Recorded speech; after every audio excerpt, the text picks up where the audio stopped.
ஏன் இந்த பாவங்கள் ஜெகதீஸ்வரா, ஏன் இந்த கோலங்கள் பரமேஸ்வரா, ஏன் இந்த தடுமாற்றம் சர்வேஸ்வரா, ஏன் இந்த அவலங்கள் கங்காதரா.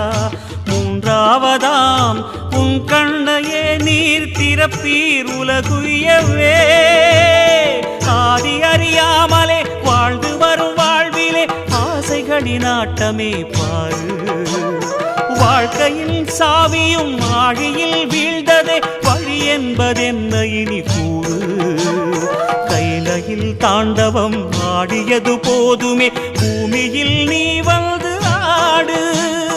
பூமியில்